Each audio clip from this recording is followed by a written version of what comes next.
A large portion of the people who listen to this show are very early in their career. And it makes sense, right? Not everybody is going to try out software development and stick with it. Now, I hope that the people who listen to this show, unless you really don't enjoy it, I really hope that you find the fortitude and, to go back to a previous episode, the grit to stick with software development even when it gets difficult. But there's another problem that's facing developers, particularly young developers who haven't really gained a lot of experience in any industry, not only development, but any industry. And this also faces developers who are not necessarily young. You've had, other parts of your career and you do have experience, but you don't have much as a developer. You're listening to Developer Tea. My name is Jonathan Cottrell, and my job here is to help you become a better developer. I do that by coaching you through the hard parts of being a developer. Now, certainly sometimes you're going to face code complications, right? You're going to face difficult problems that you have to solve in code. But by and large, the hardest part of your career, on average, is not going to be the code. Most of the code that we write, we generally know how to write code decently well. Now, the audience that I just now pointed this episode at, you're still learning how to write code, but even for you, most of your problems, most of the hard stuff, the stuff that differentiates a okay developer from a great developer, and I think you want to be a great developer, the stuff that differentiates those two people, generally speaking, is not only going to be related to your code. Now, you can't ignore your code. You can't ignore the product that you're building. But you absolutely can't ignore the things that we're talking about in this Developer Career Roadmap series, the traits of a great developer. And today is no exception. Here's the reality. Every great developer had a starting point. And every great developer at some point in their lives had zero experience. They were introduced to software development. They were introduced to, front-end web development. They were introduced to CSS for the first time. At some point, they wrote poor code. At some point, they were really bad at what they were doing, right? And this is a very common thing that helps young developers and really beginners in all spheres, not just in development. It helps us kind of gain perspective that everybody was a beginner at one point. But we want to talk about not just the fact that everybody was really bad at one point, right? That's not enough. We need to understand what was the track that those beginners got on in order to become successful. And that's what we're trying to uncover on this show all the time. We want to understand what helps you both become a lifelong learner, right?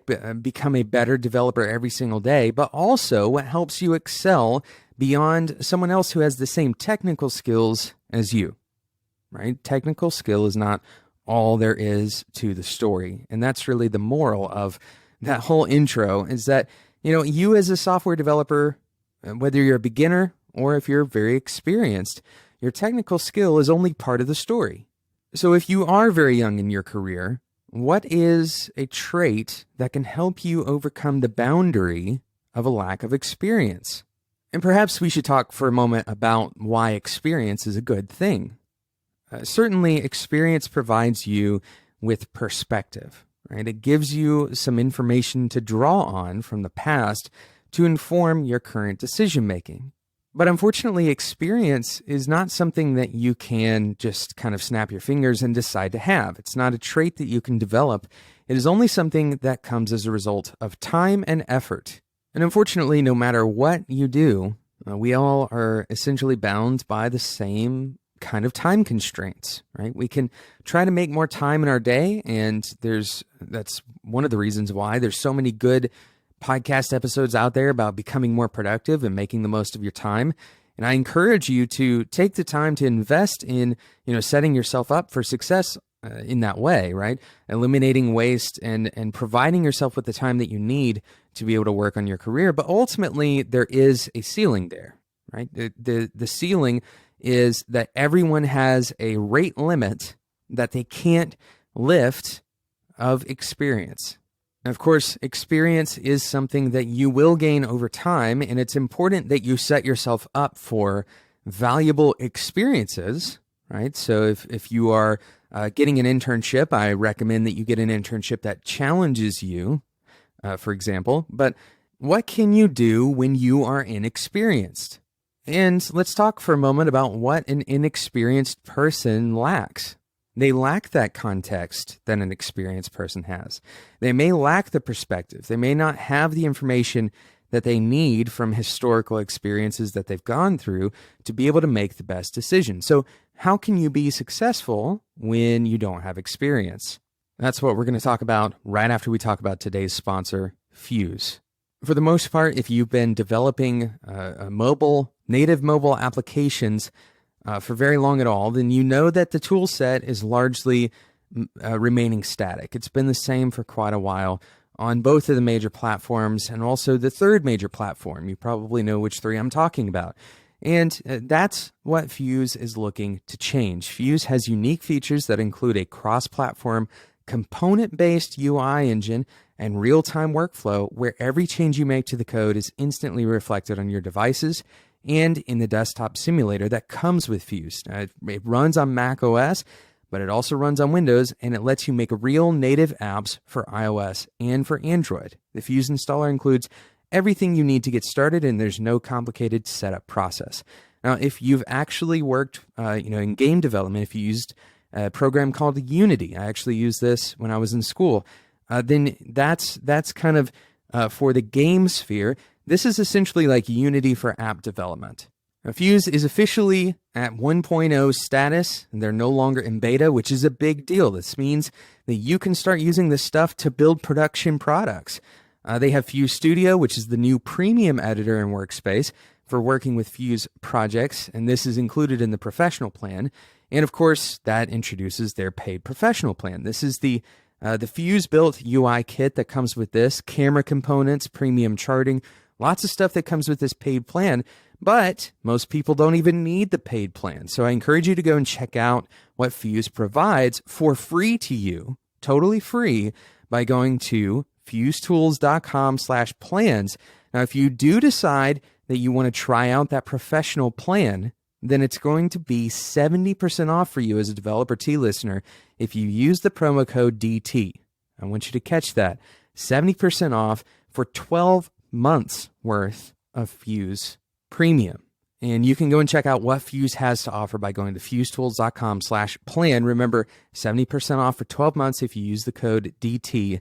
And those codes have to be redeemed by December 31st of 2017. So if you're listening to this episode in the future, then it's past that date, then unfortunately this code is probably expired.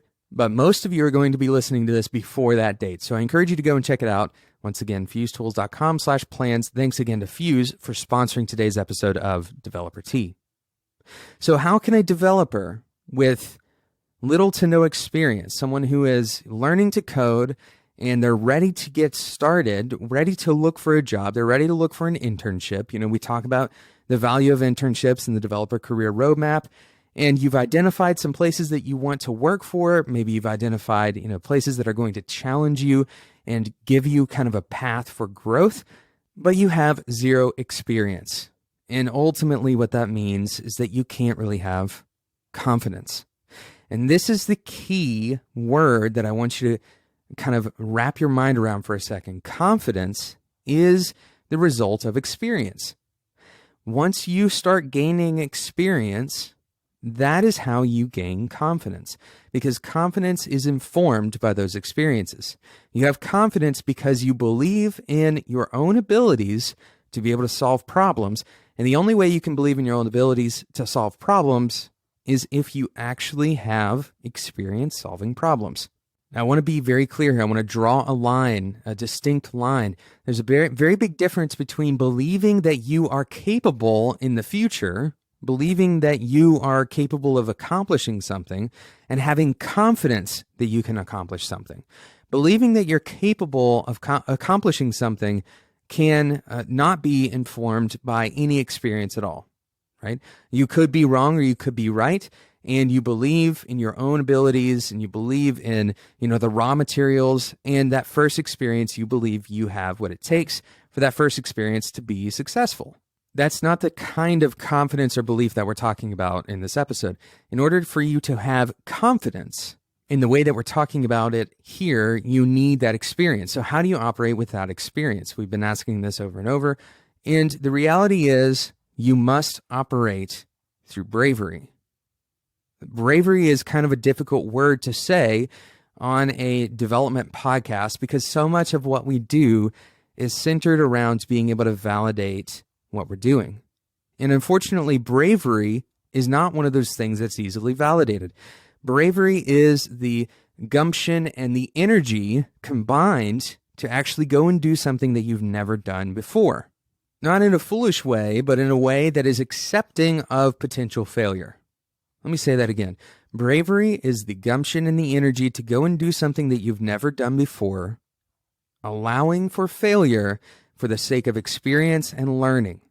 This is such a big key to success, and it's something that really we could talk about for 100 episodes and highly focus on this concept of bravery. If learning and focus are, two pillars of what it takes to be a good developer, two pillars of what this show is about, really, then bravery is that third pillar. Being brave means identifying the reality that the only way that you're going to be able to gain experience, the only way you're going to get better, is if you actually go through the process of doing something. And unfortunately, so many developers, potential developers' careers are cut short because they lack in this particular trait. Bravery allows for failure. Now, that doesn't mean that you walk in, again, foolishly. It means you walk in prepared. For example, it's much easier to act out of bravery if you have, a emergency fund saved up.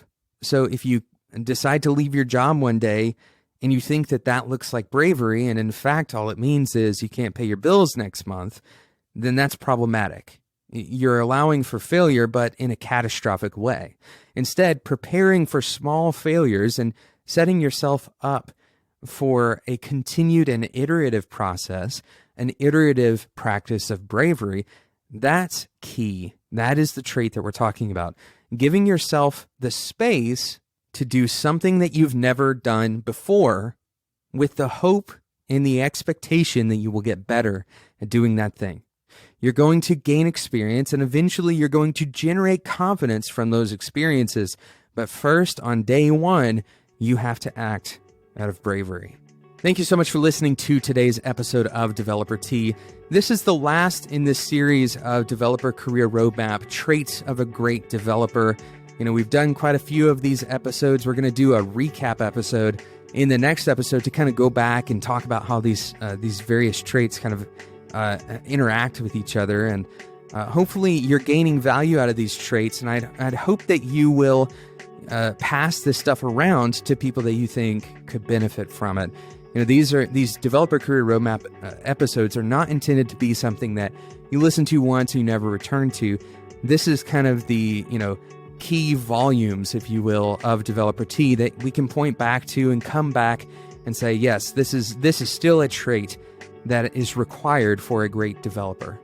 Thank you so much again for listening. Thank you again to Fuse for sponsoring today's episode of Developer Tea. If you are a mobile application developer, or maybe you aren't a mobile application developer, and you want to act in a brave way, you want to actually go and build a mobile application for the first time, Fuse may be the perfect platform for you to start on, rather than going to some of these antiquated tools, these things that have been around for a long time and really have remained unchanged. Instead, go and check out Fuse, fusetools.com/plans. Remember the code DT if you want to get 70% off the paid plan for 12 months. And that code has to be redeemed by December 31st of 2017. Thanks again to Fuse. Thank you so much for listening. If you don't want to miss out on future episodes of Developer Tea, we have interviews, we have these kind of focused episodes, then make sure you subscribe in whatever podcasting app you're using right now. Thank you so much for listening, and until next time, enjoy your tea.